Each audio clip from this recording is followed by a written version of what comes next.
Hello everybody, आज हम discuss करेंगे merchant of Venice by William Shakespeare. बहुत ही एक इंटरेस्टिंग प्ले है, एक रोमांटिक कॉमेडी है जिसे कुछ लोगों ने ट्रेजी कॉमेडी भी कहा है। तो आज इस वीडियो में मैं पूरा प्ले डिटेल में डिस्कस करने वाला हूँ अलोंग विद द कैरेक्टर्स, कौन कौन से कैरेक्टर्स हैं और इसमें जो डिफरेंट एपिसोड्स हैं, ring episode, casket episode, bond episode, तो उन सारे एपिसोड्स को और इसके अलावा कुछ MCQs भी मैं इसमें लास्ट में ऐड करने वाला हूँ। और जो यूनिवर्सिटी क्वेश्चंस हैं या जो इसमें से क्वेश्चंस पूछे जा सकते हैं उनको इनकॉर्पोरेट करते हुए हम इस पूरे वीडियो को लेकर के चलेंगे। तो सबसे पहले मैं बात करता हूँ टाइटल की कि मर्चेंट ऑफ वेनिस। तो इसे मर्चेंट ऑफ वेनिस टाइटल क्यों दिया गया है? क्योंकि जो पूरी स्टोरी है वो एक मर्चेंट ऑफ वेनिस जिनका नाम है एंटोनियो, उसके इर्द गिर्द घूम रही है। हालांकि वो एक डोमिनेंट कैरेक्टर नहीं है, एक पैसिव कैरेक्टर है, एक मेलनकोली सैड कैरेक्टर है, और लेकिन एक रिस्पेक्टफुल पर्सन है जिनकी एक डिग्निटी है पूरे वेनिस में और लोग उनको रिस्पेक्ट करते हैं। काइंड हार्टेड पर्सन है, लोगों को वो मदद करते हैं। तो ऐसा एक पर्सन है, लेकिन एक डोमिनेंट कैरेक्टर फिर भी इस प्ले का नहीं है। लेकिन अब क्योंकि स्टोरी में हम कह सकते हैं एक्ट में एंटोनियो का इन्वॉल्वमेंट है, तो इसलिए मर्चेंट ऑफ वेनिस इसे कहना बिल्कुल सही है। हालांकि शेक्सपियर ने इसके लिए ज्यू ऑफ वेनिस ऐसा भी टाइटल सोचा था, लेकिन क्योंकि फिफ्थ एक्ट में शाइलॉक का कोई रोल नहीं है और फिर ये दूसरी बात वो इसे ट्रेजेडी न करके इसे एक रोमांटिक कॉमेडी बनाना चाहते थे, और यही रीज़न रहा कि फिर जू ऑफ वेनिस अगर टाइटल देते तो फिर रोमांटिक कॉमेडी वाला जो एसेंस है वो इसमें निकल करके नहीं आता और जो फिफ्थ एक्ट है उससे वो कोरिलेट भी नहीं कर पाते, तो इसलिए फिर इसे जू ऑफ वेनिस टाइटल नहीं दिया गया। तो इसके कैरेक्टर्स की हम बात करते हैं। तो सबसे पहले मैं यहाँ पर आपको बताता हूँ एंटोनियो, इसका जो कैरेक्टर है ये है मर्चेंट ऑफ वेनिस, जो बहुत ही काइंड हार्टेड पर्सन है, एक रिस्पेक्टेबल पर्सन है। लोग पूरे वेनिस में इनकी रिस्पेक्ट करते हैं।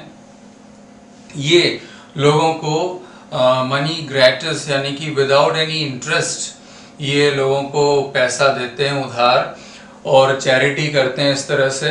तो इस तरह का एक कैरेक्टर है ये, लेकिन एक डोमिनेंट कैरेक्टर के रूप में इनको कहीं भी दिखाया नहीं गया है। एक पैसिव कैरेक्टर है जो सिंपली जो हो रहा है अपने साथ में उसको एक्सेप्ट करने के लिए तैयार है और अपने फ्रेंड्स वगैरह की मदद करने के लिए बिल्कुल जी जान से लगा रहता है।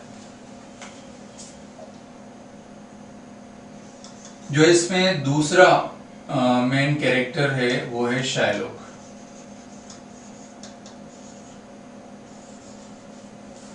अब शाइलॉक जो है वो एक जू है और हम बात कर रहे हैं 17th सेंचुरी की, और उस टाइम एंटी सेमिटिज्म चल रहा था। कहने का मतलब एंटी जू थे लोग, जो क्रिश्चियंस थे वो जूस के खिलाफ होते थे, एक तरह से दुश्मन मानते थे एक दूसरे को।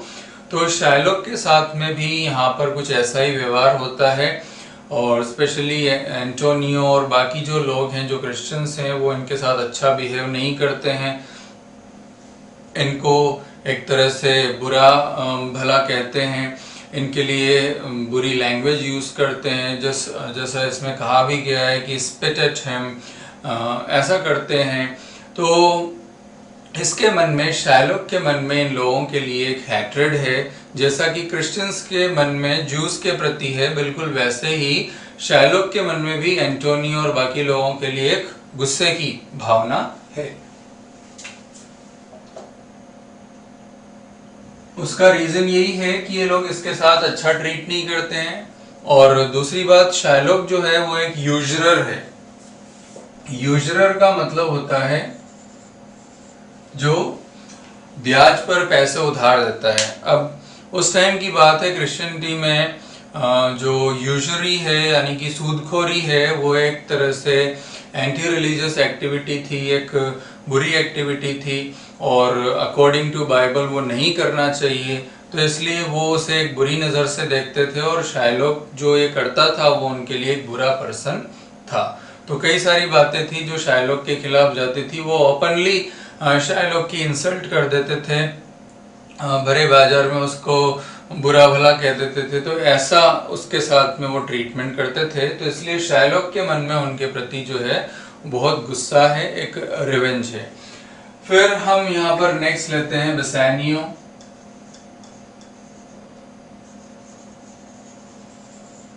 तो बेसानियो जो है वो एंटोनियो का एक खास फ्रेंड है और बहुत ही मतलब जैसा मैंने कहा क्लोज फ्रेंड है, लेकिन उसका नेचर जो है वो एंटोनियो से बिल्कुल अलग है।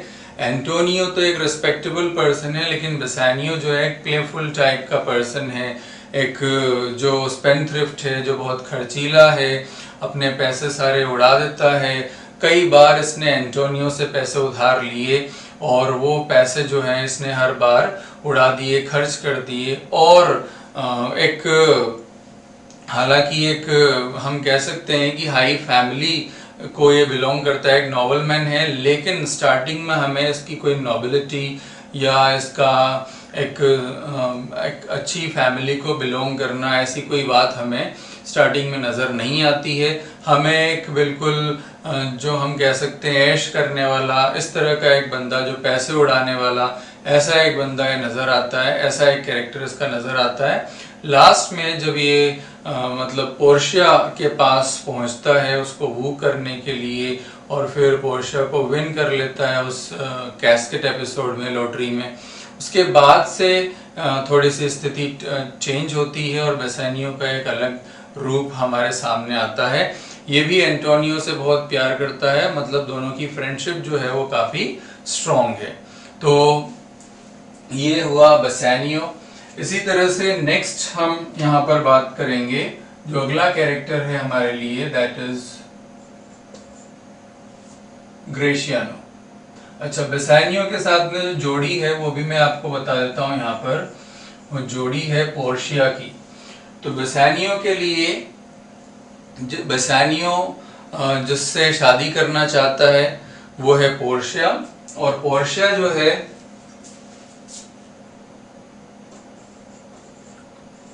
वो एक रिच एयरेस है। कहने का मतलब खूब पैसा है, और ये कहाँ की एयरेस है? एक तरह से बेलमोंट। तो बेलमोंट नाम की जो जगह है वहाँ की ये एयरेस है, वहाँ की मतलब वहाँ का पूरा साम्राज्य जो है वो इसका है और काफ़ी रिच है, खूब पैसा है, वेल्थ है, ज्वेलरी है, मतलब गोल्ड है। तो हर तरह से ये रिच है, एक इंटेलिजेंट गर्ल भी है, विटी भी है, सेंस ऑफ ह्यूमर अच्छा है, तो हर तरह की क्वालिटीज़ इसमें हैं। और बेसानियो जो है वो इससे प्यार करता है और इससे शादी करने के लिए वहाँ पर जाता है। अपने प्रोस्पेक्ट्स को इम्प्रूव करना भी साथ में उसका एक पर्पस होता है। इसी तरह से जो अगला कैरेक्टर है हमारे पास वो है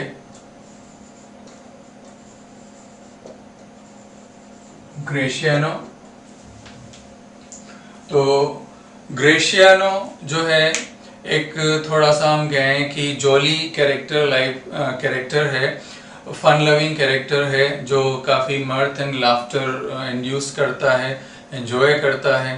तो ऐसा एक कैरेक्टर है ग्रेशियानो। इनका फ्रेंड है, एंटोनियो बेसानियो का फ्रेंड है, और ये इनके साथ में बेलमोंट जाता है। यानी बेसानियो जब जाता है तो बेसानियो के साथ में ये बेलमोंट जाता है।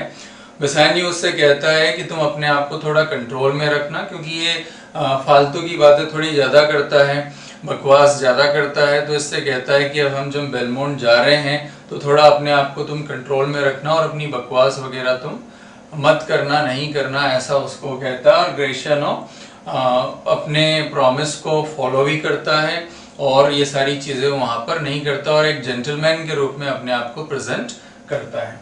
तो ग्रेशियानो के साथ जो हमारे पास कैरेक्टर है वो है नेरिसा। अब नेरिसा जो है वो हम कहेंगे कि पोर्शिया की मेड है, लेकिन एक सिंसियर, एक अच्छा कैरेक्टर यहाँ पर नेरिसा ने प्ले किया है, एक इम्पॉर्टेंट कैरेक्टर प्ले किया है और पोर्शिया का पूरा साथ देती है। नेरिसा के थ्रू हमको पोर्शिया के बारे में ज़्यादा पता चलता है। पोर्शिया की कुछ हम कहें कि उसका जो विट है, उसकी जो सेंस ऑफ ह्यूमर है और सेंस ऑफ रिस्पॉन्सिबिलिटी है, वो नेरिसा के थ्रू और भी अच्छे तरह से हमारे सामने आती है। जो फ्रॉलिक नेचर है वो भी नेरिसा के थ्रू हमारे सामने उभर करके आता है। और नेरिसा क्वाइट रिस्पॉन्सिबल है, एक तरह से पोर्शिया के कॉन्फिडेंसेस को कीप करने वाली है और मेड है, लेकिन उसका लेवल जो है वो मेड से थोड़ा ऊपर है। मतलब एक सिंसियर और एक कंपेनियन, मेड से ज़्यादा वो पोर्शिया की कंपेनियन है, उसकी फ्रेंड है। इस रूप में वो हमारे लिए यहाँ पर सामने आती है। और जब ये जाते हैं तो ग्रेशियानो, जैसे बेसानियो को पोर्शिया से प्यार होता है, वैसे ग्रेशियानो और नेरिसा दोनों को आपस में प्यार हो जाता है। ग्रेशियानो नेरिसा को अपना दिल दे बैठता है और फाइनली जैसे जब इन दोनों की शादी होती है, बेसानियो और पोर्शिया की, तो ग्रेशियानो और नेरिसा की भी फिर शादी हो जाती है। तो ये हमारे लिए दूसरा पेयर है यहाँ पे। इसी तरह से एक और पेयर हमारे पास है और वो है लोरेंजो एंड जेसिका। तो ये जो लोरेंजो है,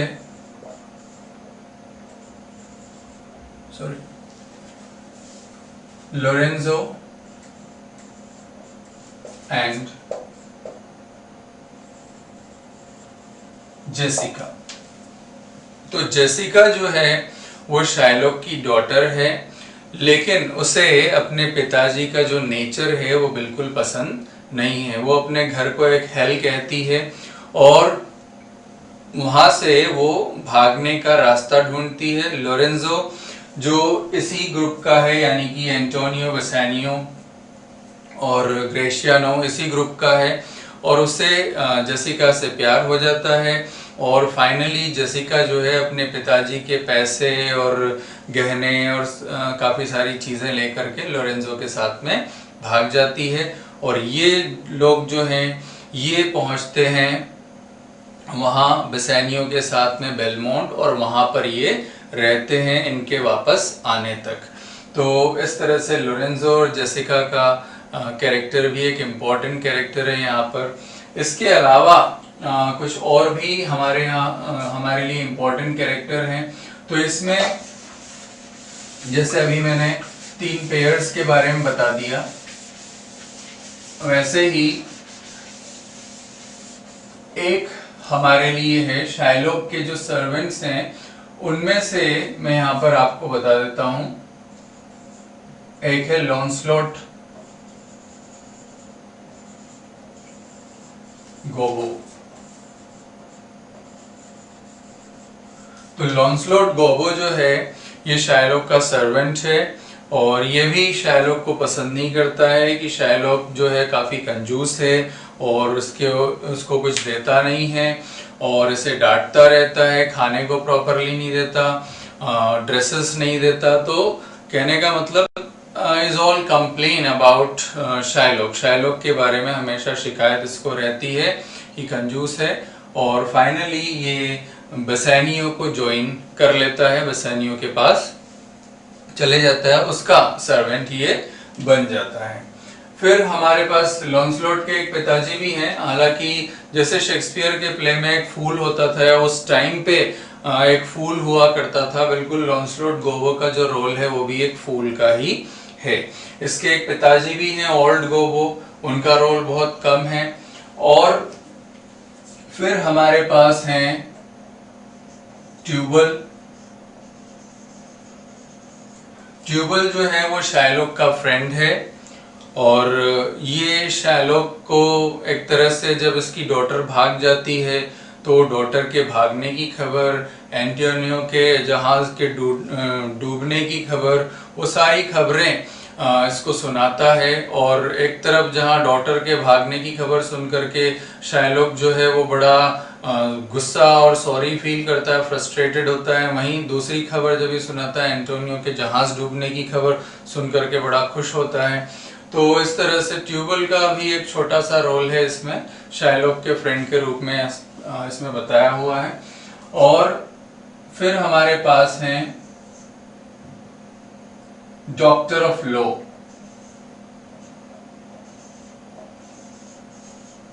तो डॉक्टर ऑफ लॉ जो है वो कौन है? बेलारियो। और ये कहां से हैं? पाडुआ। डॉक्टर ऑफ बेलारियो और ये पाडुआ से हैं। और ये पोर्शिया के कजन हैं, जो पोर्शिया के कहने पर सारे डॉक्यूमेंट्स और ड्रेस अरेंज करके पोर्शिया को भिजवाते हैं। तो एक माइनर है कैरेक्टर है, लेकिन एक इम्पॉर्टेंट कैरेक्टर इसमें है। और फिर हमारे पास हैं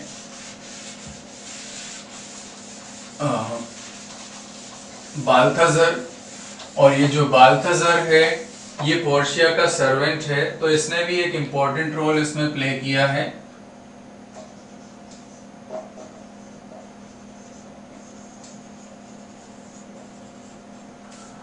तो बाल्थाजर जो है ये जो पोर्शिया है उसका सर्वेंट है, और ये जाता है पाडुआ डॉक्टर बेलारियो के पास में, और वहाँ से डॉक्यूमेंट्स वगैरह और ड्रेस वगैरह ला करके इनको देता है। और फिर ये वहाँ से वो ड्रेस लेकर के अपने अपीयरेंस को, भेस को बदल करके ये लोग जाते हैं वेनिस में और केस लड़ते हैं। तो ये एक वकील और वकील का एक साथी के रूप में, क्लर्क के रूप में पोर्शिया और नेरिसा जो हैं ये वहाँ पर जाते हैं। इनके अलावा फिर अब कुछ सूटर्स भी इसमें हैं जो पोर्शिया को वो करने आते हैं। तो टोटल 6 सूटर्स हमारे इसमें दिए हुए हैं। और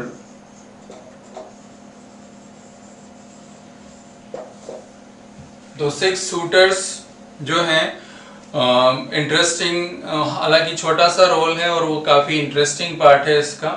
और पोर्शिया जो है उन कैरेक्टर्स, उन सूटर्स को एक तरह से उनके सामने तो बड़ा एक तरह रिस्पेक्टफुल मैनर में ट्रीट करती है, लेकिन वास्तव में वो उनको बिल्कुल पसंद नहीं करती है। ये बात उसकी बातों से पता लग जाती है। जो नेरिसा और पोर्शिया के बीच में जो बातें होती है, तो वो एक तरह से छुटकारा उनसे मिला ऐसा वो रिएक्ट करती है। और जो उनके बारे में बातें करती है वो हम प्ले में आगे डिस्कस करेंगे। लेकिन इसमें जो मेन 3 शूटर हैं वो है Prince of Morocco, Prince of Oregon और एक बिसानियो। ये 3 इसमें मेन शूटर्स बताए हैं जो जिनके साथ जिनका थोड़ा सा ज़्यादा रोल हम कह सकते हैं दिया हुआ है, जिनके डायलॉग्स हमें यहाँ पर दिए हुए हैं। तो ये इतने कैरेक्टर्स इसमें हैं। इसके अलावा इसमें 3 मेन एपिसोड हैं और वो भी अपने आप में बहुत इम्पोर्टेंट एपिसोड हैं। तो उनको क्या नाम हमने दिए हैं वो भी मैं आपको बता देता हूँ। एक तरह से जो स्टोरी स्टार्ट होती है तो इसमें सबसे पहले जो एपिसोड आता है वो है बॉन्ड एपिसोड, या हम जिसे बॉन्ड स्टोरी भी कहते हैं। तो फर्स्ट इसमें जो है बॉन्ड स्टोरी या बॉन्ड एपिसोड, दूसरा जो इसमें है कैस्केट स्टोरी या कैस्केट एपिसोड, और तीसरा जो इसमें है वो है रिंग एपिसोड या रिंग स्टोरी, और चौथा इसमें ट्रायल सीन। ये 4 इसमें स्टोरीज और हैं जो इस प्ले को बहुत ही इंटरेस्टिंग बना देती हैं। तो अब मैं इसको शुरू करता हूं कि एक्चुअल में कहानी किस तरह से मूव करती है और क्या क्या इसमें होता है। तो स्टोरी जो है वो एंटोनियो, अच्छा इसमें दो कैरेक्टर्स और हैं जो भी मैंने यहाँ पर नहीं लिखे, हालांकि उनका रोल बिल्कुल ही माइनर है और बिल्कुल अनइम्पोर्टेंट है। वो है एक तो सेलेरियो और एक सेलेनियो, ये दो कैरेक्टर हैं। ये भी इन्हीं फ्रेंड ग्रुप्स में हैं एंटोनियो बेसानियो के, और दोनों के बस नाम में डिफरेंस है, otherwise we can say cardboard figures हैं जिनका इधर उधर करने से कोई फर्क नहीं पड़ता है। दोनों बड़े एफ्यूजिव मैनर में और बड़े वेहिमेंट मैनर में अपने आप को एंटोनियो के फ्रेंड्स के रूप में प्रेजेंट करते हैं। और इवन जब ट्रायल सीन वगैरह होता है तो उस शाइलॉक को कर्स करते हैं, उसको बहुत बुरा भला कहते हैं। तो इतना सा इनका रोल है, ज़्यादा कोई इनका इसमें इम्पोर्टेंस नहीं है। तो अब स्टोरी पर आता हूँ मैं। स्टोरी सबसे पहले शुरू होती है एंटोनियो से। एंटोनियो और उसके जो फ्रेंड्स हैं वो मिलते हैं, आपस में बात कर रहे हैं। एंटोनियो का मूड जो है बड़ा सैड है, मेलनकोली है, और ये फ्रेंड्स जो हैं वो आपस में एंटोनियो से पूछते हैं कि भाई क्या बात है, क्यों तुम उदास उदास से लग रहे हो। तो कहीं ऐसा तो नहीं कि तुम्हारे शिप्स जो हैं वो सी में हैं, पानी में हैं, तो इस वजह से तुम्हें चिंता सता रही है उनकी, क्या ये रीज़न है। फिर कोई कहता है कि कहीं ऐसा तो नहीं कि तुम्हें प्यार हो गया है, इस वजह से तुम सैड हो, अपसेट हो। तो ऐसे अलग अलग बातें ये करते हैं। और बेसानियो वगैरह भी वहाँ पर आता है बाद में। जब बेसानियो आता है तो ये जो सेलेनियो वगैरह है यहाँ से निकल जाते हैं, और बेसानियो और जो एंटोनियो हैं ये आपस में बात करते हैं। और बेसानियो उससे कहता है कि मैंने पहले भी तुमसे कई बार पैसा लिया है और हमेशा मैं तुम्हें लेता हूँ, लेकिन मैं तुम्हें कभी वापस नहीं कर पाता हूँ। अभी मुझे एक बार और पैसों की ज़रूरत है, और इस बार मैं पूरा होपफुल हूँ कि अगर मैं पैसे लूँगा तो मैं तुम्हें वापस ज़रूर करूँगा। और इसके लिए वो अपनी एक एरो की कहानी कहता है कि मैं जनरली अब मेरे एरो जब गुम जाते हैं तो मैं कैसे एरो फाइंड करता हूँ, उसी डायरेक्शन में उसी तरह से मैं दूसरा एरो छोड़ता हूँ और मुझे उस तरह से पहला एरो भी मिल जाता है। तो कहता है कि मुझे एक मौका अगर और मिलेगा तो मैं डेफिनेटली इस बार तुम्हारा सारा कर्जा जो है वो चुका दूंगा, पहले का भी और ये वाला भी। तो मुझे पैसों की ज़रूरत है। अब पैसों की ज़रूरत क्यों है उसे एक्चुअल में, वो जाना चाहता है बेलमोंट, जो मैंने आपको इसमें बताया था। तो बेलमोंट में कौन है, पोर्शिया। तो वो जाना चाहता है बेलमोंट और पोर्शिया को वो करना चाहता है। और जहाँ पिताजी ने पोर्शिया के जो एक कंडीशन रखी है उसमें उसको विन करके वो उससे शादी करना चाहता है। और पोर्शिया जो है काफ़ी रिच लेडी है, तो in that way he would get all that in marriage. तो एक तरह से वो उन सब का मालिक हो जाएगा। तो एक बेसानियो जो है वो इस तरह से उससे पैसे, लेकिन अब जो एंटोनियो है, एंटोनियो के पास पैसे नहीं हैं। एंटोनियो का सारा पैसा जो है वो जहाज पर लगा हुआ है जो ट्रेड में है। तो वो कहता है मेरे पास अभी कोई रेडी मनी नहीं है, कोई कैश नहीं है, लेकिन हाँ मेरे क्रेडिट पर मैं तुम्हें मार्केट से पैसा दिला सकता हूँ। तो अब मार्केट में पैसा देने वाला कौन है, शाइलॉक। तो ये शाइलॉक के पास जाते हैं। अब शाइलॉक जो है वो इनसे तो नफरत करता है, लेकिन फिर भी वो फाइनली पैसे देने के लिए वो अग्री कर जाता है। लेकिन वो उनसे कहता है कि तुम्हें एक बॉन्ड साइन करना पड़ेगा इसके लिए। पैसे कितने चाहिए थे इनको, 3000 ड्यूकेट्स। तो कहता है मैं तुम्हें पैसे दे दूंगा, लेकिन उसके लिए तुम्हें एक बॉन्ड साइन करना पड़ेगा कि अगर तुम समय पर ये पैसा मुझे नहीं चुका पाओ तो 3000 ड्यूकेट्स कितने टाइम के लिए वो ले रहा था, 3 मंथ्स के लिए वो ले रहा था।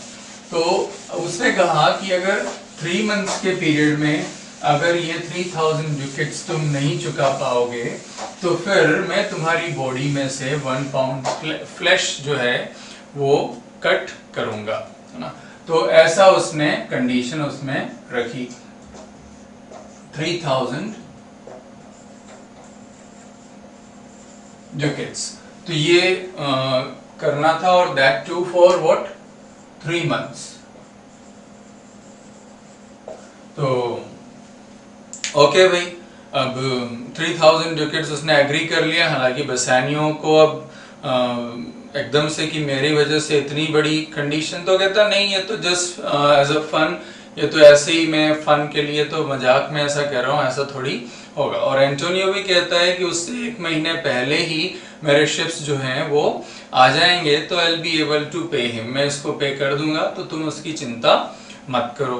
ओके, तो फाइनल ये हुआ हमारा बॉन्ड स्टोरी। एक्चुअल में तो बॉन्ड क्या था, 3000 ड्यूकेट्स के लिए जो बॉन्ड इन्होंने साइन किया था, जिसमें ये बात कही गई कि अगर 3 मंथ्स के ड्यूरेशन में वो पे नहीं कर पाता है तो वो उसकी बॉडी में कहीं से भी 1 पाउंड फ्लैश जो है वो काट लेगा। ऐसा जो ये एग्रीमेंट हुआ, इसे हम कहते हैं बॉन्ड स्टोरी। अब उसने पैसा लिया और वो गया बेलमोंट। अब इधर बात यहाँ पर जो है जेसिका, लोरेंजो, इनकी भी बीच में बात आती है। और जेसिका जो है वो लोरेंजो से प्यार करती है और ये इसके साथ में जाना चाहती है। शायलोक जो है वो तो बिल्कुल इनके अगेंस्ट में है और वो इन्हें बिल्कुल पसंद नहीं करता है। ये लोग इनवाइट करते हैं उसको कि फीस्ट है, तो फीस्ट में तुम आना, और मास्करेड होगा। मास्करेड मतलब मुखौटा लगा करके, चेहरा छिपा करके, जो एक तरह से नाटक होता है, सॉन्ग एंड डांस होता है, तो उसे कहते हैं मैस्करेड। तो अब ओके, ये जाता है। अच्छा, इससे पहले इसका जो सर्वेंट है लॉन्सलॉट गोबो, वो छोड़ करके, क्योंकि इनका ये कहना है कि वहां तो लाइफ बिल्कुल हेलिश है, तो ये भी उसे छोड़ करके बेसानियो के पास चला जाता है और उसके साथ में मिल जाता है।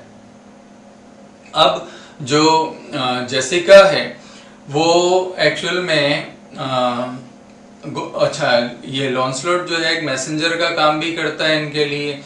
तो जेसिका और इनमें कम्युनिकेशन होता है और जेसिका का संदेश मिलता है कि वो एक लड़के के गाइज में, लड़के के वेश में वो अपने वहां से निकल करके आ जाएगी और ये उसके लिए तैयार रहें।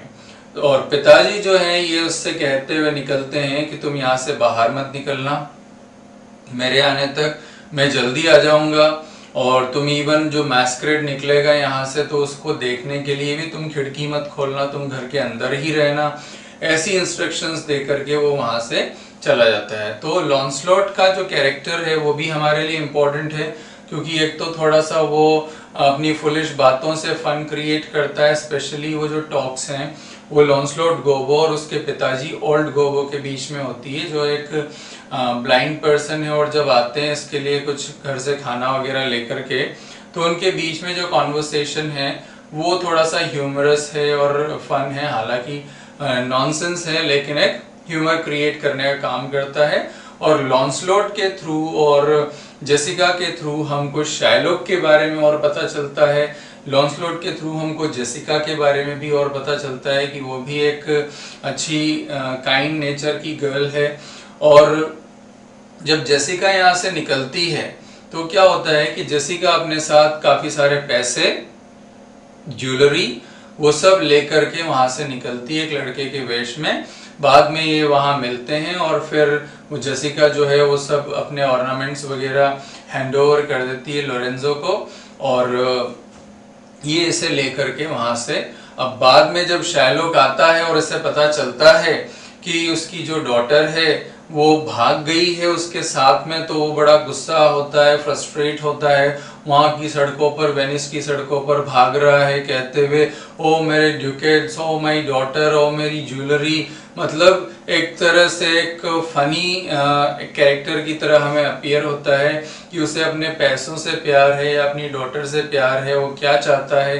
तो ऐसा एक कंफ्यूजिंग उसका एक कैरेक्टर हमारे सामने आता है। और ये भी जैसा क्रिटिक्स ने कहा है, हमें पता लगता है कि एक तरह से हालांकि वो अपनी वाइफ और अपने डॉटर से प्यार करता था, लेकिन पैसों के लालच ने उसे बिल्कुल अंधा बना दिया था कि वो उनकी फीलिंग्स को नहीं समझ पा रहा था, उनका ध्यान रखना वो भूल गया था। हालांकि जेसिका की मदर के बारे में यहाँ कुछ भी नहीं है, she was not there. Jessica और शाइलॉक का कैरेक्टर ही इस प्ले में हमारे सामने आता है। तो अब जेसिका और ये सब चले जाते हैं, जहाज पर रवाना हो जाते हैं। बाद में इसको जो फ्रेंड है, शाइलॉक का फ्रेंड ट्यूबल, वो बताता है कि जो एंटोनियो का जहाज है वो गुम गए हैं, डूब गए हैं, और ये सुन करके बड़ा खुश होता है। लेकिन फिर अगले ही पल वो बताता है कि तुम्हारी डॉटर जो है वो उसके साथ में भाग गई है, और एक बंदर के लिए उसने तुम्हारी रिंग जो है वो दे दी, और पैसे जो है वो ऐसे ही उड़ा रही है। ये सब सुन करके उसको बड़ा जोर से झटका लगता है कि वो रिंग जो थी वो तो मेरी वाइफ की रिंग थी, तो मेरी वाइफ की रिंग उसने एक बंदर के लिए। तो यहाँ पता चलता है कि शाइलॉक जो है थोड़ा सा एक सेंटिमेंट्स तो हैं अपनी वाइफ के लिए, अपनी डॉटर के लिए। वो चाहता तो था, उन्हें प्यार करता था, लेकिन पैसों के लालच ने उसकी उन खूबियों को दबा दिया था। और दूसरा एक रीजन जो है वो हमें यहाँ पर दिखता है कि जो एंटीसेमिटिज्म था, यानी कि जो क्रिश्चियंस लोग जूस के साथ में बिहेव करते थे, वो भी उसके इस इविल नेचर का एक कारण था। तो अब बड़ा फ्रस्ट्रेशन और दुख उसका निकल करके आता है, लेकिन अब हेल्पलेस है बिल्कुल, क्या करें। अब ये लोग यहाँ से पहुंचते हैं कहाँ, बेलमोंट, पोर्शिया के यहाँ। अब पोर्शिया के यहाँ जो मैं 6 शूटर्स की बात कर रहा था, तो 6 शूटर्स वहां पर आते हैं।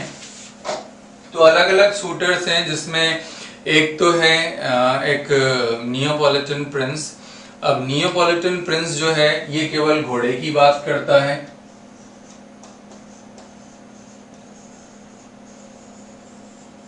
तो ये सब हमें जो नेरिसा के साथ में पोर्शिया की बातें हो रही हैं उससे हमें पता लगता है कि ये क्या सोच रही हैं। पोर्शिया जो है इन शूटर्स के बारे में क्या सोचती है और क्या उसका एक पर्सपेक्टिव है इनके बारे में।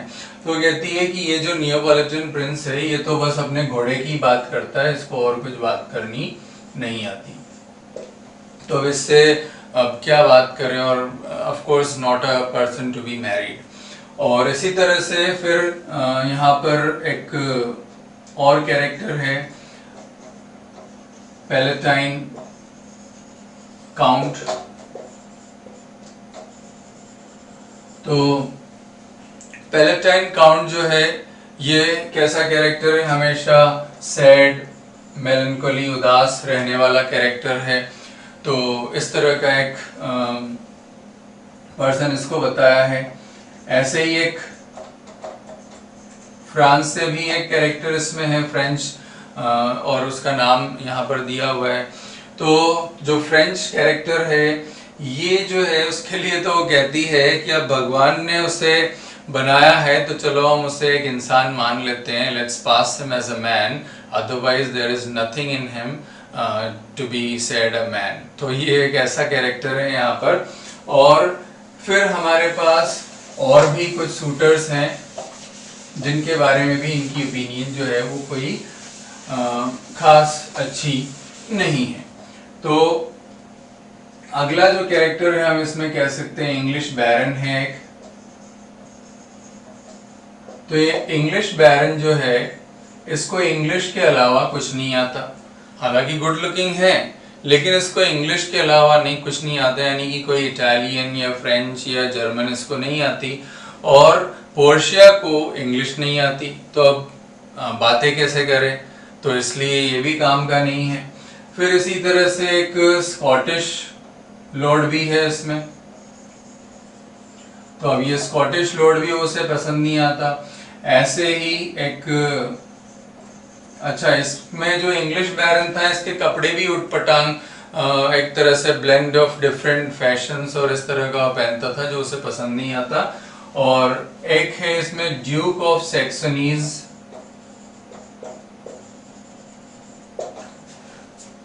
नेफ्यू। तो ये जो ड्यूक ऑफ सैक्सनीज नेफ्यू है ये हमेशा नशे में होता था, यानी कि जब ये पिया नहीं होता, जब ये सोबर होता था तब भी ये बिल्कुल वर्स था, और जब ये पी लेता था तब तो ये और भी फिर वर्स्ट हो जाता था। और वो कहती है कि is little better than human and worse than a beast. तो कुल मिलाकर के वो इनसे छुटकारा पा करके बड़ी खुश होती है। अब मेनली 3 सूटर्स जो हैं वो हमारे इसमें आते हैं, जिसमें एक है Prince of Morocco, Prince of Oregon और फिर बेसानियो। तो प्रिंस ऑफ मोरक्को जो है वो डार्क कॉम्प्लेक्शन है, और जैसे हम आपने गाना सुना होगा, भाई हम काले हैं तो क्या हुआ दिल वाले हैं, तो कुछ ऐसा हिसाब है इस प्रिंस ऑफ मोरक्को का, जो कहता है कि मैं जो है मेरे वहाँ की बेस्ट गर्ल्स जो हैं वो मुझसे शादी करने के लिए तैयार हैं, मेरे कॉम्प्लेक्शन पर मत जाना बल्कि मेरी क्वालिटीज़ पर जाना। तो काफ़ी एरोगेंट नेचर है, अपनी खुद ही मतलब एक तरह से अपनी तारीफ कर रहा है, सेल्फ प्रेज नो रिकमेंडेशन जैसे हम कहते हैं, या ब्लोइंग वंस ऑन ट्रम्पेट। तो कुछ ऐसा इसका हिसाब है, अपनी तारीफ खुद ही करता रहता है। और इसे मौका मिलता है कैस्केट चूज करने का। अब कैस्केट स्टोरी यहाँ पर अच्छी तरह से डेवलप हो रही है और एक कल्मिनेशन पर आती है। तो है क्या एक्चुअल में कैस्केट स्टोरी, तो पोर्शिया के जो पिताजी थे उन्होंने अपनी एक वसीयत बनाई थी, और उस वसीयत में उन्होंने ये लिखा कि 3 कैस्केट्स यानी कि 3 संदूक थे, जिसमें से एक है गोल्ड कैस्केट, एक है सिल्वर कैस्केट और एक है लेड कैस्केट। तो 3 में से एक में पोर्शिया की तस्वीर रखी है। अब जो कोई भी उस तस्वीर को यानी कि उस कैस्केट को चुनेगा जिसमें पोर्शिया की तस्वीर है, उससे पोर्शिया की शादी होगी। हालांकि पोर्शिया जो है वो थोड़ा सा रिलेक्टेंट है इस मैनर में, लेकिन वो अपने पिताजी के लिए काफ़ी फेथफुल है और इसलिए वो इसको कुछ ऑल्टर करना नहीं चाहती है। तो हालांकि वो अपना एक हेल्पलेसनेस एक्सप्रेस करती है नेरिसा से कि देखो, न तो जो मुझे पसंद है मैं उसे चूज कर सकती हूँ, और जो नापसंद है ना मैं उसे रिजेक्ट कर सकती हूँ। I am all bound by this bond, this will. ऐसा एक हेल्पलेसनेस वो इस स्टोरी में नेरिसा के साथ में शेयर करती है, और ये बात हमारे सामने आती है। तो प्रिंस ऑफ मोरक्को जो है वो तीनों कैस्केट्स को ऑब्जर्व करता है, देखता है, और उसमें से फिर वो चूज करता है गोल्ड कैस्केट। और गोल्ड कैस्केट सुनकर जो उसका था, मतलब उसमें तीनों कैस्केट में कुछ ना कुछ लिखा हुआ था। तो गोल्ड कैस्केट में लिखा हुआ क्या था कि one who chooseth me shall get what many men desire, है ना। तो जो मुझे चूज करेगा उसे वो मिलेगा जो कई लोग डिजायर करते हैं, है ना, यानी जो कई लोग चाहते हैं। तो अब वो सोचता है कि चलो गोल्ड, उसकी तस्वीर तो गोल्ड में हो सकती है, तो वो गोल्ड कैस्केट ओपन करता है और उसमें क्या लिखा हुआ मिलता है, एक स्क्रॉल जिस पर लिखा हुआ था कि all that glitters is not gold, कि जो चमकती हुई हर चीज सोना नहीं होती। अब इसमें एक कंडीशन और इन्होंने रखी थी कि जो भी अगर अनसक्सेसफुल रहता है तो वो ये जाकर के किसी को नहीं बताएगा कि उसने कौन सा कैस्केट चुना था और उसमें क्या था। तो ये भी एक कंडीशन थी, और वो कभी शादी भी नहीं करेगा। तो ऐसी एक कंडीशन भी इसमें थी। अब ये मोरक्को चला जाता है, प्रिंस ऑफ मोरक्को बड़ी खुश होती है, कहती है गुड रिडन्स, अच्छा छुटकारा मिला। फिर ऐसे ही ये जो प्रिंस ऑफ अरेगन है ये भी आता है, ये भी एक कैस्केट चुनता है। अब इसमें जो लेड कैस्केट है उसमें लिखा हुआ है कि one who chooseth me shall get what he deserve, यानी कि मुझे जो चुनेगा उसे उतना मिलेगा जितना वो डिजर्व करता है। तो अब भाई सिल्वर कैस्केट जब ओपन होता है तो उसमें क्या होता है, एक तरह से एक खोपड़ी मिलती है और एक स्क्रॉल मिलता है जिसमें लिखा हुआ है, मतलब जिसमें कुछ ये खोपड़ी का एक पिक्चर है, खोपड़ी जो है वो वहां पर मिलती है। तो अब इसका मतलब भाई उसको उतना ही वो डिजर्व करता है, ऐसा एक सजेशन वहां पर हो गया। ये भी बेचारा निराश होकर के चला जाता है। अब बेसानियो का नंबर आता है, तो बेसानियो को देख करके बड़ी इंप्रेस होती है और वो उसे खोना नहीं चाहती और वो उसको डिले करना चाहती है। वो कहती है कि तुम ऐसा करो कि एक दो दिन बाद तुम ये करना, ताकि तब तक मुझे तुम्हारी कंपनी मिलेगी। तो ऐसा वो उससे चाहती है, लेकिन वो इस कंफ्यूजन और सस्पेंस को ज़्यादा बनाए नहीं रखना चाहता है। और पोर्शिया उसे पसंद करती है, ये बात इससे भी क्लियर होती है कि जब बेसानियो आता है तो उसके लिए म्यूज़िक वगैरह भी वहाँ पर चलाया जाता है। फाइनली वो चूज़ करता है, वो सोचता है कि अब जो लेड कैस्केट है उस पर लिखा हुआ है जो मुझे चूज़ करेगा शैल रिस्क ऑल ही हैथ, जो भी उसके पास है वो सारा उसको रिस्क में should put in danger and risk all he है। तो इसने सोचा कि प्यार की खातिर तो वैसे भी सब कुछ जोखिम में डालना ही पड़ता है, तब जा करके ही हमें वो प्यार हासिल होता है, तो मैं इसको चूज करूंगा। और उसने वो लेड कैस्केट जो है वो चूज किया, और जब उसने उसे खोला तो उसमें पोर्शिया की पोर्ट्रेट जो है वो मिल जाती है। और इस तरह से वो पोर्शिया का मतलब जो फाइनल जो विल थी वो पूरी होती है, और ये दोनों एक दूसरे से मिल जाते हैं according to the will of her father. अब यहाँ पर इनकी शादी होनी है, लेकिन तभी वहाँ पर एक मैसेज आता है कि जो एंटोनियो के शिप्स हैं वो सब फ्लाउंडर हो गए हैं, और वो उसका पैसा जो है वो चुका नहीं पाया। तो शाइलॉक जो है एज पर द बॉन्ड उसका फ्लैश 1 पाउंड फ्लैश जो है उसकी बॉडी में से काटना चाहता है। तो ये मैसेज जब आया तो इसने बेसानियो ने बात पोर्शिया को बताई। अब पोर्शिया ने फिर शादी को पोस्टपोन करते हुए कहा कि आपको उसकी हेल्प करनी चाहिए और आप जाओ और उसकी हेल्प करो। वो उसे पैसे वगैरह दे करके उसके साथ में भेज देती है। अब इधर जो है पोर्शिया नेरिसा के साथ में वहां से निकलती है, ये कहते हुए कि हम दोनों जो हैं वो कॉन्वेंट जा रहे हैं, और जब तक ये नहीं आते वापस तब तक उतने दिन जो हैं हम फास्टिंग और प्रेयर में स्पेंड करेंगे। तो लोरेंजो और जेसिका को वो सब सौंप के जाती है कि तब तक तुम्हें यहाँ को मैनेज करना है, यहाँ सारा कुछ देखना है। अब इधर से क्या हुआ, इसने अपने सर्वेंट बाल्थाज़र को भेजा, कहाँ, अपने कज़न के पास में पाडुआ, जो मैंने कहा था कि वो है डॉक्टर ऑफ लॉ। तो वहाँ भेजा, उससे कहा कि वो जो भी डॉक्यूमेंट वगैरह थे वो सब लेकर के तुम मेरे पास आकर के यहाँ मिलना। एक प्रॉपर प्लेस उसे बता दिया जाता है, वहाँ आकर के मिलना। और ये जाते हैं वहाँ से। फिर बाल्थाज़र जो है वो एक लेटर और ड्रेस इनके लिए लेकर के आता है। ये दोनों जो हैं वो बॉयस का अपीयरेंस धारण करते हैं, और वो लेटर लेकर के ये पहुंचते हैं कहाँ, वेनिस।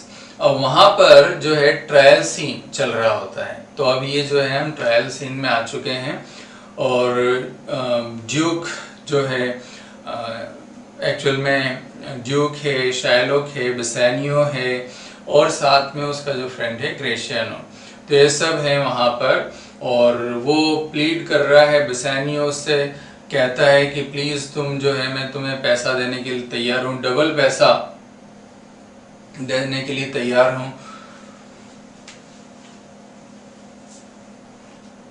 जैसा मैंने यहाँ पर बताया था 3000 ड्यूकेट्स उसने कहे थे। तो उसने कहा कि मैं तुम्हें डबल पैसा दे दूंगा, मैं इसका ट्रिपल भी दे दूंगा, लेकिन तुम मेरे फ्रेंड को छोड़ दो। और ड्यूक जो है वो भी उससे मर्सी के लिए अपील करता है कि तुम्हें मर्सी यानी कि दया दिखानी चाहिए और इसे माफ़ कर देना चाहिए, पैसा तुम्हें ले लेना चाहिए। लेकिन शाइलॉक जो है वो कहता है नहीं, जस्टिस होना चाहिए, न्याय होना चाहिए, जो बॉन्ड में लिखा है मुझे वही चाहिए, मुझे पैसा नहीं चाहिए। वो अपनी बात पर अड़ा हुआ है, और अपना रिवेंज जो पूरा करने का उसे मौका मिला है तो आज वो उसे पूरा करना चाहता है। और वो एक्चुअल में हालांकि अभी भी वहाँ पर ग्रेशियानो वगैरह जो हैं वो इसको बुरा कहते हैं कि तुम कैसे जू हो, तुम वास्तव में मर्सीलेस हो, और ऐसा करके यू आर ए डॉग, ऐसा जैसा कि ये पहले भी किया करते थे। तो अब भी वो ग्रेशियानो जो है वो उसको लाइक कर्जिंग हिम, अभी भी उसको बुरा भला कह रहा है। और ये लेकिन अपने इरादे पर बिल्कुल फर्म है और बिल्कुल हिलने वाला डिगने वाला नहीं है। अब क्या करें, क्योंकि ये जो है ये बात मानने वाला नहीं है। इतने में फिर कौन आता है वहां पर, इतने में वहां पर आते हैं दोनों, एक तो पोर्शिया और साथ में नेरीसा। लेकिन ये किस रूप में आते हैं, लॉयर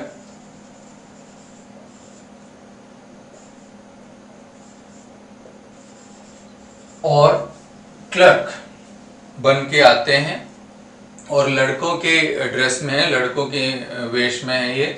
और ये बसैनियों वगैरह इनको कोई भी पहचान नहीं पाता है। तो अब ये पोर्शिया भी आकर के इससे अपील करती है मर्सी की कि तुम्हें मर्सी शो करनी चाहिए, और लेकिन वो मानता नहीं। और यहाँ पर हमें एक बहुत ही फेमस लाइन इस मर्चेंट ऑफ वेनिस से मिलती है, that the quality of mercy is not strained. मतलब वो मर्सी करने की अपील करते हैं, यहाँ पर एक लॉन्ग स्पीच देती है कि मर्सी जो एक स्पॉन्टेनियस क्वालिटी होती है, रेन शावर्स की तरह होती है। दया करने वाला व्यक्ति तो गॉड से भी बड़ा होता है, और जो दया करता है वो भी एक तरह से वो भी एक बहुत बड़ा उसका भी फायदा होता है, और जो जिसे दया मिलती है वो भी इसमें फायदे में रहता है। ऐसा कह के बहुत लंबी चौड़ी स्पीच यहाँ पर देती है। लेकिन जो शायलॉक है वो बिल्कुल मानता नहीं है, और शायलॉक तो अपने लिए कहता है, एक और जो इम्पोर्टेंट लाइन यहाँ पर हमें मिलती है वो है, I am a person more sinned against sinning. यानी कि मैंने जितना, एक्चुअल में ये बात यहाँ से थोड़ी बाद में निकल करके आएगी, लेकिन कहने का मतलब ये है कि मैंने जितना बुरा किया उससे ज्यादा बुरा मेरे साथ हुआ, ऐसा वो यहाँ कहने की कोशिश करता है इसके थ्रू। तो अब यहाँ पर क्या हुआ, जब वो कुछ भी नहीं मानता है तो फाइनली बेसानियो उससे रिक्वेस्ट करता है कि लॉ को हम थोड़ा सा ट्विस्ट कर देते हैं, चेंज कर देते हैं। तो कहती नहीं, फिर ये क्या होगा, एक बुरा एग्जाम्पल होगा आने वाले लोगों के लिए, आने वाले समय के लिए। तो हम ऐसा नहीं कर सकते, हम लॉ को ट्विस्ट नहीं कर सकते, जो बोर्ड में लिखा है वो होना चाहिए। तो ये सुनकर के फिर हमें एक और यहाँ पर डायलॉग मिलता है, और Daniel has come to judgement. यानी कि पोर्शिया की तुलना कर रहा है डैनियल से, जो कि एक बहुत ही वाइज जज था।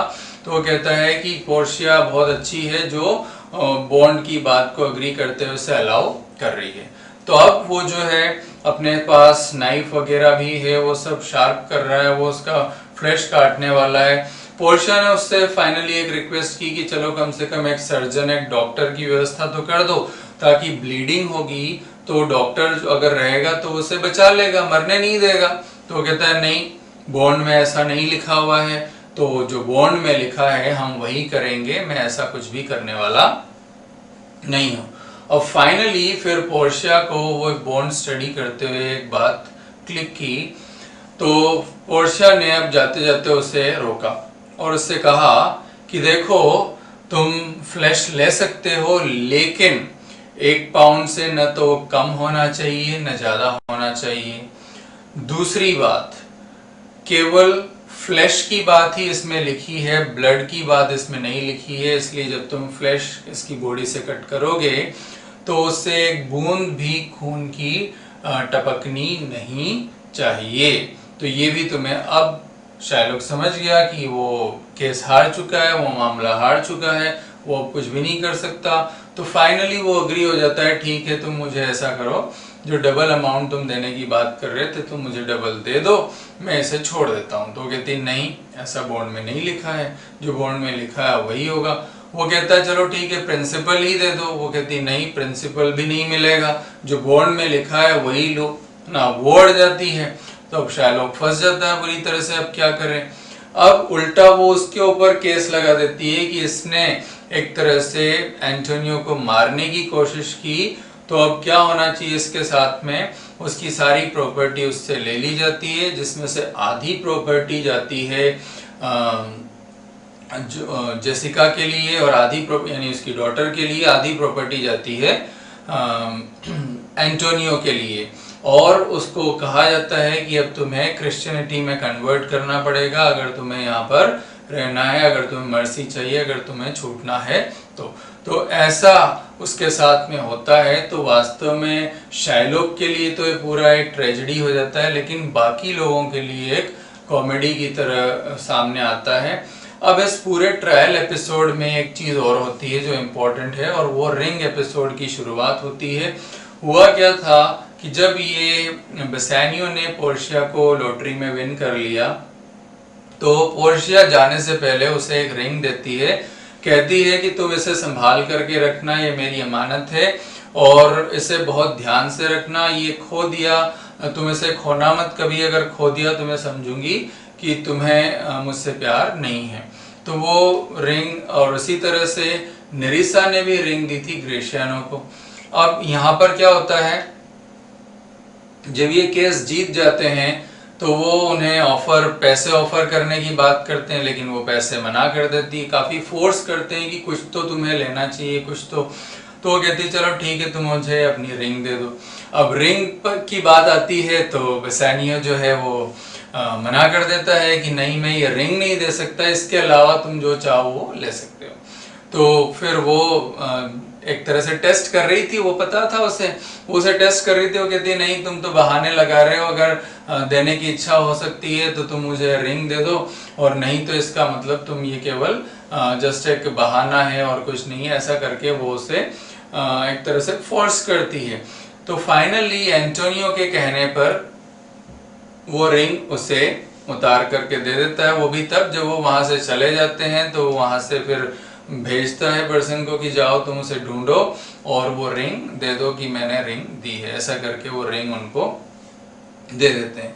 बाद में एंटोनियो और बेसानियो जो है वो शाइलोक के साथ जाते हैं उस डीड को कन्वर्ट करने के लिए, और इधर से जो पोर्शिया और नेरिसा है ये वहां से निकलते हैं तुरंत, और ये इनके पहुंचने से पहले वहां पर पहुंच जाते हैं। और उधर जो जेसिका और लोरेंजो जो हैं वो बड़े रोमांटिक, उनके बीच का एक रोमांटिक सीन भी यहाँ पर है, जहाँ वो आपस में रोमांटिक बातें कर रहे हैं, कुछ ग्रीक रेफरेंसेस यहाँ पर दिए हुए उनसे रिलेटेड बातें कर रहे हैं, एटमॉस्फेयर बड़ा अच्छा है। इतने में ये लोग वहाँ पहुँच जाते हैं और इनका स्वागत होता है। उसके बाद में फिर बेसानियो और एंटोनियो भी वहाँ पर पहुँचते हैं और उनका स्वागत होता है। ग्रेशियानो भी उनके साथ में ही है। इतने में क्या होता है, नेरिसा जो है वो ग्रेशियानो से पूछती है कि मेरी रिंग कहाँ है, तो वो बताता है कि मैंने रिंग इस तरह से उस क्लर्क को दी। और इधर जो पोर्शिया है वो कहती है कि तुमने भले ही रिंग दे दी, लेकिन मेरे हस्बैंड जो है वो कभी ऐसा नहीं कर सकते, वो मेरी रिंग को जो है वो संभाल के रखेंगे, बहुत ही ध्यान से रखेंगे, वो ऐसा बिल्कुल। तो पता चलता है कि बेसानियो ने भी दे रखी है। अब ये सब जानबूझकर के एक फन था, जो एक ट्रिकरी थी उनकी, लेकिन कुल मिलाकर के बात वहां पर सामने आ जाती है। अब इधर से पोर्शिया एक गुड न्यूज़ भी सुनाती है इनको कि एंटोनियो की जो 3 शिप्स हैं वो सामान के साथ वापस आ गए हैं। तो एक खुशखबरी वाला खुशनुमा माहौल वहाँ पर हो जाता है। अब वो बाद में क्या करती है कि जो पोर्शिया है वो रिंग बेसानियो को देती है कि ठीक है तुमने वो रिंग तो दे दी, लेकिन अब मैं तुम्हें ये रिंग दे रही हूँ और इसे तुम खोना मत। तो बेसानियो रिंग देख करके तुरंत पहचान लेता है। बाद में फिर वो उन्हें पता चलता है, उन्हें बताया जाता है कि एक्चुअल में जो लॉयर और क्लर्क थे वो ये लोग ही थे जो वहाँ उसके भाई से डॉक्यूमेंट लेकर के वहाँ पर लॉयर बन करके आए थे। ये बात उनको पता चलती है और इस तरह से एक बड़े कॉमिक और बड़े खुशनुमा माहौल में प्ले जो है वो एंड होता है। तो ये मर्चेंट ऑफ वेनिस की पूरी स्टोरी इस तरह से है। तो इसमें कोई भी एग्ज़ाम हो जहाँ मर्चेंट ऑफ वेनिस की बात आती है तो वहाँ बॉन्ड स्टोरी, कैस्केड स्टोरी बहुत ही इम्पोर्टेंट है। ट्रायल सीन और रिंग एपिसोड ये बहुत ही इम्पोर्टेंट है। जो शूटर्स थे उसमें प्रिंस ऑफ मोरक्को और प्रिंस ऑफ अरेगन और बेसानियो, ये तीनों बहुत ही इम्पोर्टेंट है। 3 पेयर इसमें हैं, लोरेंजो जेसिका, ग्रेशियानो नेरिसा और बेसानियो पोर्शिया। 3 पेयर हैं। एंटोनियो का जो रोल है मर्चेंट का, तो उसी के चारों तरफ ये स्टोरी घूम रही है और उसी को सेंटर में रखते हुए उसी से सब कनेक्टेड है, तो इसलिए टाइटल इसको दिया हुआ है। तो ये पूरा जो प्ले है वो इस तरह से चलता है और सारी चीज़ें किस तरह से कनेक्टेड वे में चल रही हैं। तो आई होप आपको ये स्टोरी अच्छे से समझ में आई होगी। इसके कुछ ऑब्जेक्टिव क्वेश्चंस भी मैं इसके साथ में ऐड करने वाला हूँ, तो आप उनको भी ज़रूर देखिएगा। और अगर इस तरह की कुछ आपको लगता है कि कुछ और भी आप चाहते हैं मैं वीडियो बनाऊं और अपलोड करूं, तो वो भी आप कमेंट बॉक्स में लिख करके मुझे बता सकते हैं। तो तब तक के लिए फिर थैंक यू वेरी मच।